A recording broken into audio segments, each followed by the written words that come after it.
Hello there and a very warm welcome to another edition of Channels Beam. I'm Victor Matthias. Now, the Nigerian tech ecosystem was put on the spotlight after billionaire tech icon and founder of Microsoft, Bill Gates, visited Nigeria and had a chat with techpreneurs in the country.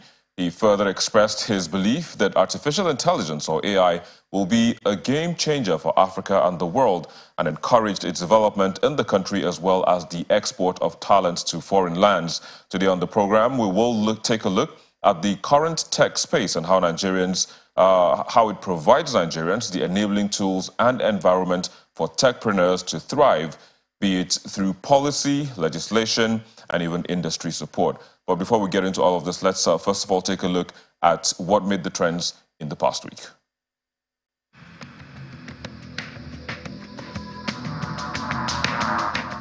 Nigerians reacted differently after an announcement was made affecting the change of pattern in the security architecture of the country.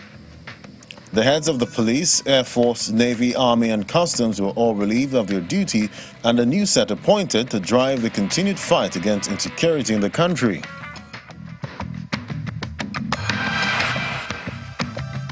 While Nigerians were still basking in the euphoria of the appointment of new security chiefs, a video emerged online showing a man being stoned for alleged blasphemy in Sokoto State, northwest Nigeria.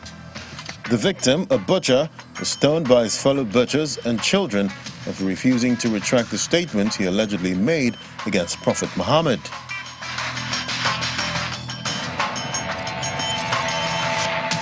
And the world was taken aback after a submersible that high-fived tourists on board lost contact with its mothership during an expedition to see the wreckage of Titanic, and it suffered a catastrophic implosion.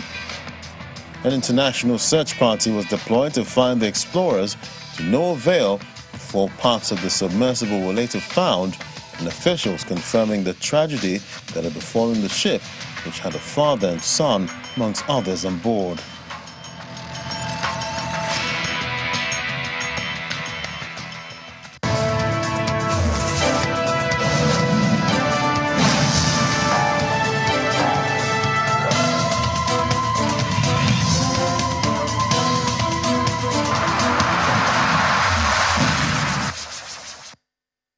Well, there you go. Those were the trending topics in the past week, but also at times you have to move things around. So what we usually do is to wait till the end of the show and give you the top 5 most videos.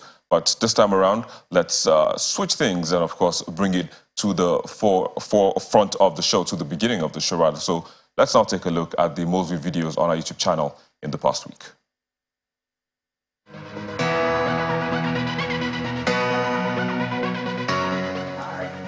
Kicking off this week's top 5 videos is the visit of tech icon and founder of Microsoft, Bill Gates, to the presidential villa alongside business mogul Aliko Dangote for a closed-door meeting with President Bola Tinubu.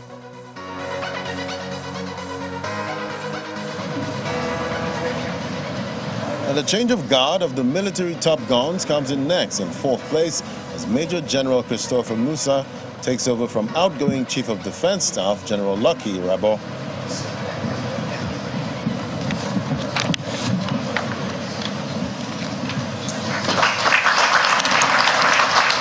I also want to say that oil theft is encouraged by the military. Up next, in 3rd, is the allegation by Asari Dokubo that the military is at the center of oil theft in the Niger Delta region. 99% of oil theft can be traced to the Nigerian military, the Army and the Navy especially.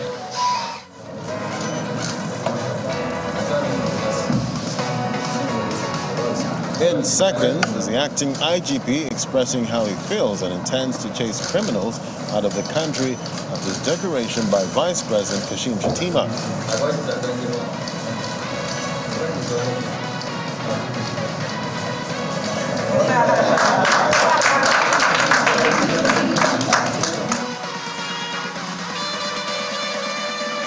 The IGP comes in again, this time taking the #1 spot as he gives a charge to his officers after taking over office from his predecessor.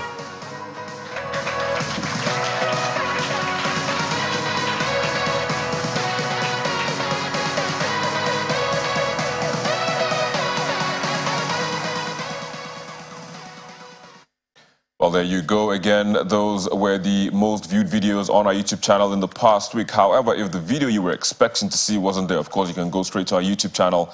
It's www.youtube.com/channelsweb and view the video you would love to see next week. And also, you can also share it, of course, with your friends, your families, and even your foes, if you like.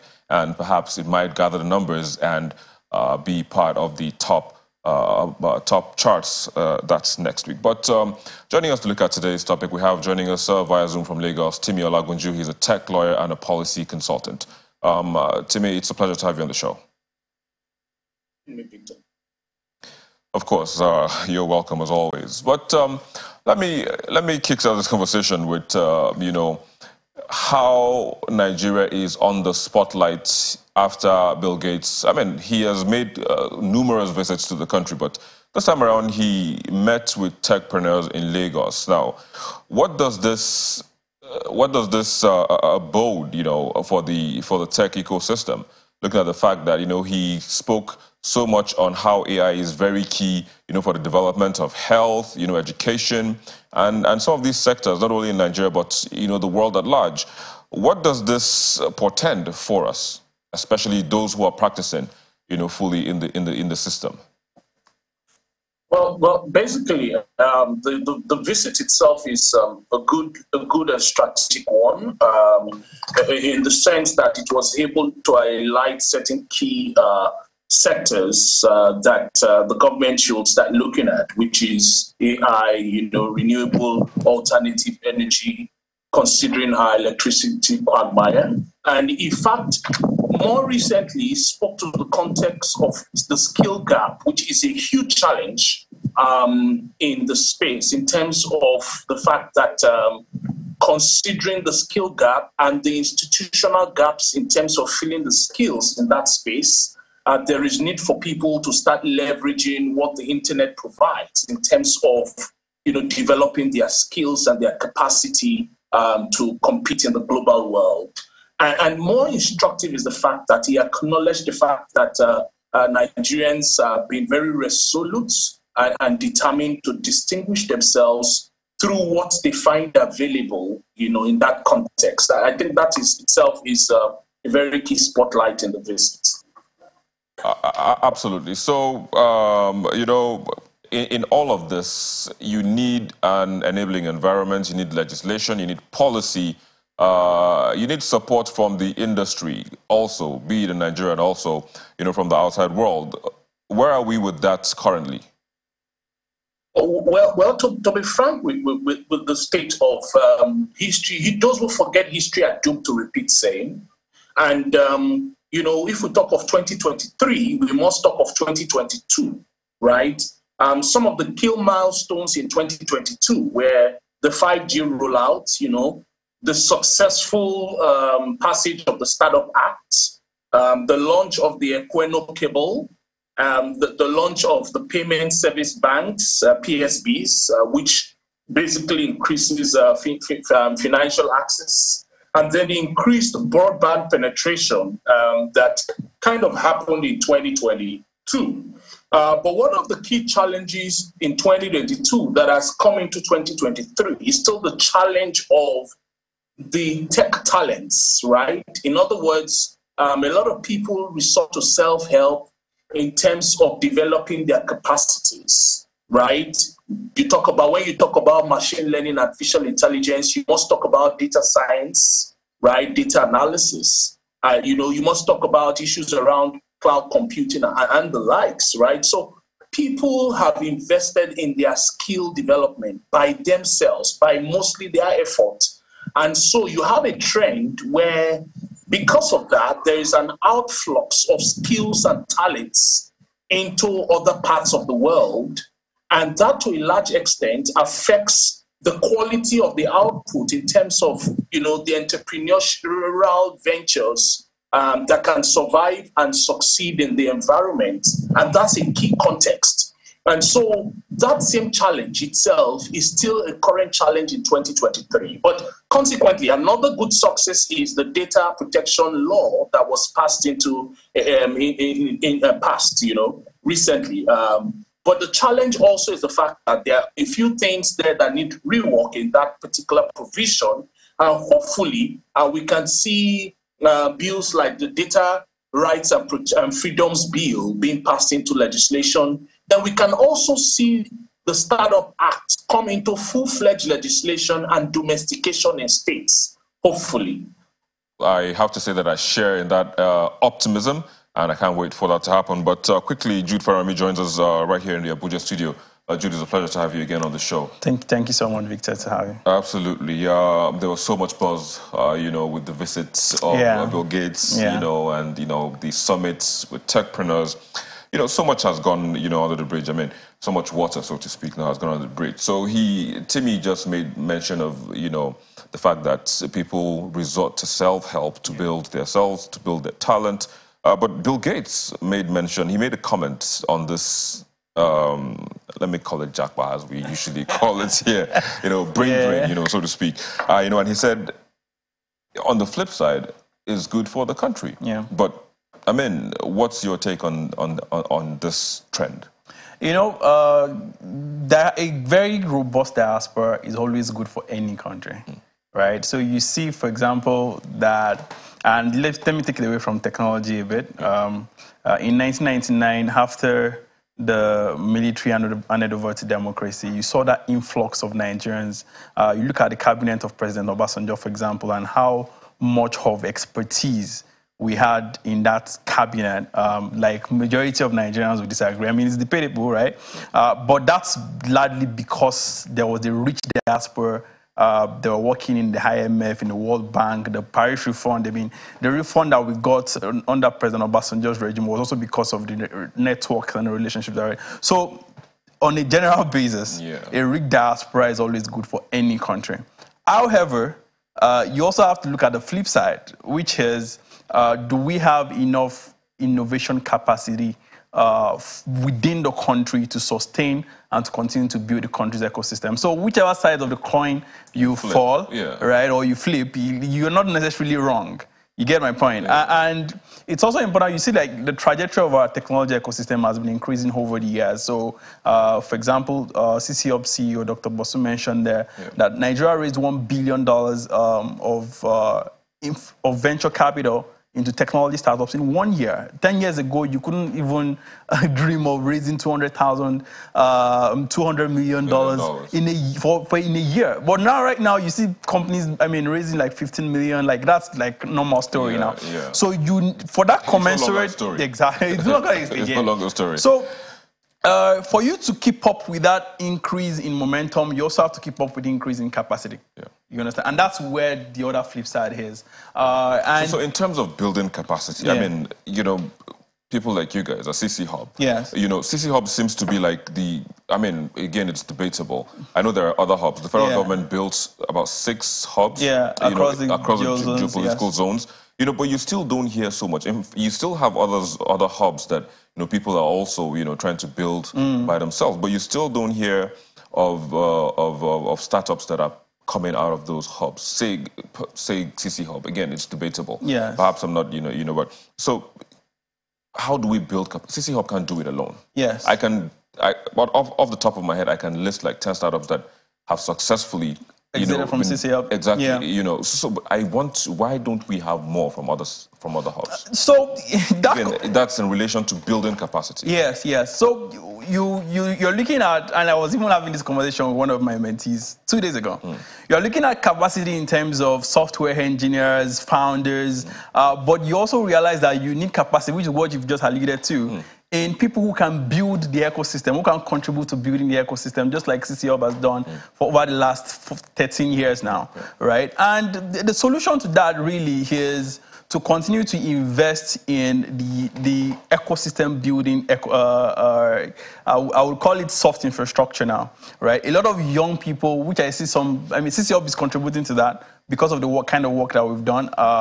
So it's more like CC Hub is taking that spirit across, and not just Nigeria, across the continent. I'm sure you are aware that we just opened the Namibia office as well now. So now physically present in 4 countries, right? But you need to begin to say that, okay, people need to be capacity not just in terms of hardware skills or software skills, but also contributing to how do you manage, because innovation management within a society is one question on its own, right? The national innovation system for the country, right, is another topic entirely. And in a way, I know you say I'm more political.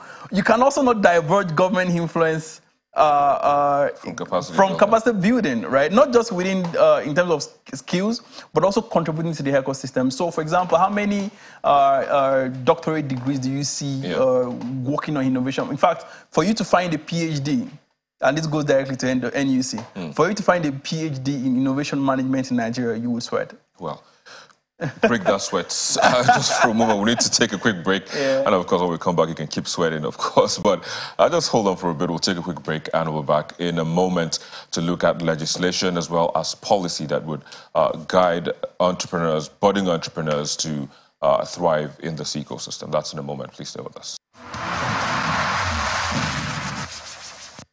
Many thanks for staying with us. We still have with us our panelists right here in the Abuja studio as well as via Zoom. So again, let's turn our focus now to legislation. Earlier on, Jude, Timmy was making reference to some of the legislations, that have been passed, to ensure, to give the tech ecospace this robust avenue so that, people can thrive, those playing in the sector can thrive. He made mention of the Startup Act. He made mention of, I think, the NIDA Act and also the recently passed National Data Protection, well, it's an act now, a regulation, So in all of this, would you say we now have enough legislation? No. Okay. See, I could go on, and this is a very tricky question. Yeah. I could go on and on about the entire national innovation system framework and the kind of laws that required, the kind of regulations that are required. I'll give you a very simple example. National Patents and Designs Act was last signed and enacted in 1976, right? If you're really thinking innovation, Apple as a company in the US files as much as more than 3,000 patents on a yearly basis, right? Take China, the kind of patents, kind of innovation that's constantly ongoing, relationship that's going on with universities, intellectual property management within researchers, professors, and industry. And then even government funding to billions of dollars in other climes, right? So you have to find a regulation that manages that environment.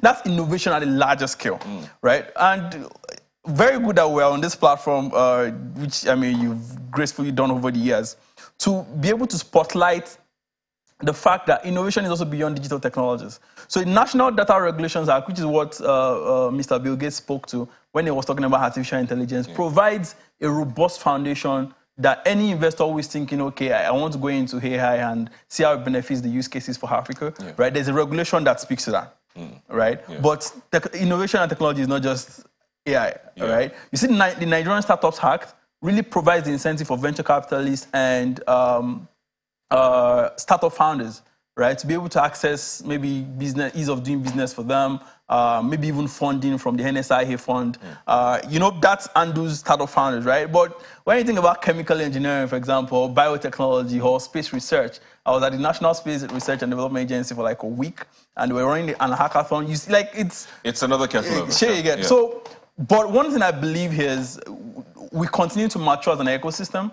Right, you see huge stakeholders continue to take interest in these spaces, and I'm happy that Bill Gates also came in and engaged with the ecosystem, because that tells you that there's something here. And that's why he came here. Absolutely. All right, let me bring back Timmy. Timmy, again, looking at legislation, Jude is saying yes, we've made steps in the right direction, but it is not enough. Earlier on, you were making mention of things that you would have loved to see done differently in the data protection bill. What are those things that you would have loved to see different in the bill or in the Now Act?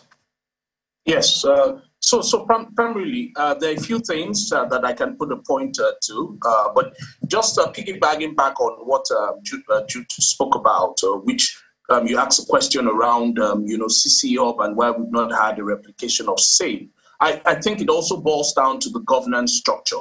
It boils down to how the government sees innovation I don't think that the government has a business in setting up hubs by itself, right? Neither does it have the capacity for it. There's a reason why there's division of labor. So rather than do that, how about the government looks at the model of providing grants to CC Hub or sending tax benefits to hubs like CC Hub and private platforms of such nature to be able to scale, tech innovation across board.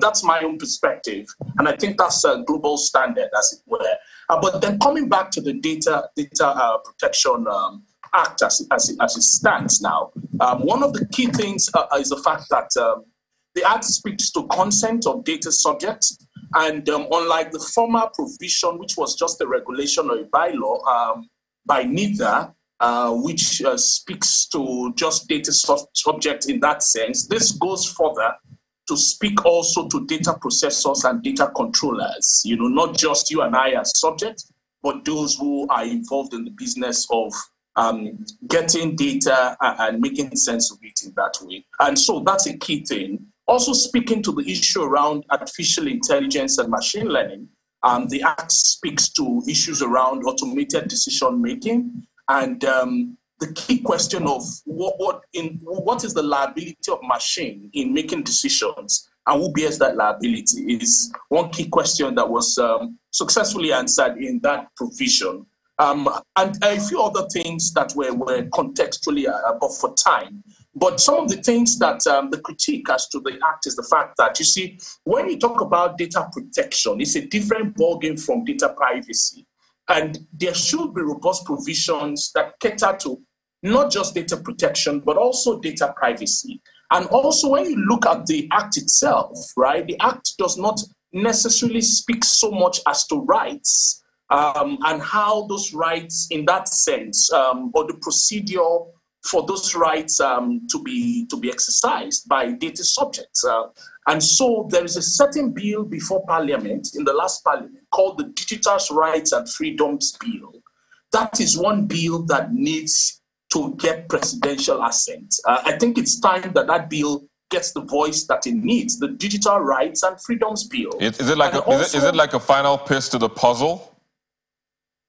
That is not the final piece, but that can cater to the inadequacies as to the rights of data subjects that is not properly contained in the Data Protection Act, as it were, right? So that can be a support pillar to it in that sense, as it were. And also, but for time, I want to just also speak to the fact that although the Data Protection Act itself speaks to, the need for subjects to be informed when data controllers or data processors face certain risk that puts the data of subjects at intense risk, right? However, one of the key challenges is that there is no specificity as to how that goes about. But we are hoping there will be guidelines from the board, the Nigerian Data Protection Board, to that effect. However, I think a core challenge for that board is the challenge of capacity, right? Does it have the manpower to be able to deal with all the issues that are spelled out in that particular provision? And that still boils down to capacity in a general innovation space. That is somewhere where the government needs to invest in, not by doing 6 weeks, 7 weeks trainings. Those cannot provide the kind of skills, but by investing heavily in education in terms of building skills that can support the innovation ecosystem. Well, the clock is ticking, and time, of course, will tell, how all of this will play out, especially in terms of, providing that capacity to support all of the legislations and, all of that. But I have to say thank you to you, Timmy, for joining us on the show and sharing your thoughts. But quickly, before we go, in terms of the domestication of and also, application of the Startup Act, how soon can we see that? Quickly before we wind down. I wish I could give an answer to that. I know. I'm just saying. And I really do hope, and like I'm sure you do, that implementation already begins to kick off in this new administration. Before the last president, President Buhari, left, he set up an implementation committee that was made up of, that was supposed to be the consultation committee from the National Startup, the Nigerian Startup Act, if you read it. However, before we go, I want to say clearly here that Section 55 of the new Data Protection Regulator Bill Acts now, right? Section 55 of that Act says that the minister has the powers and the authority to direct or give directives to the commission, right? That's a problem, a huge problem. Why? Independence. Exactly. The commission in charge of Humra, the Pilgrimage Commission, right? I was somewhere where. Wrap it up. We need to go. All right. I was somewhere where the data of everybody who's gone through pilgrimage was leaked. So in the instance that it's a government agency that is in breach of the current data protection law, right? You see that the minister might just give directives and say, no, I mean, you can't go after them. You can't go after them. So there's a need, if there's anything, the one thing I need to see from, like, the Data Protection Commission should be like HINEC, right? It should be independent. That's independent away from government, because government can also be in breach of this data bill. So now this is now on you, civil society and players, CC Hub, stakeholders, to push back and ensure that, that particular section is addressed to, put things in better perspective. Order. Yeah. But I have to say thank you to you as well, Jude, for coming on the show and sharing your perspective. A pleasure always. Thanks again. Well, that's where we are. That's where we draw the curtains on the show today. Thank you so very much for watching. I'm Victor Matthias. See you again next week. Bye for now.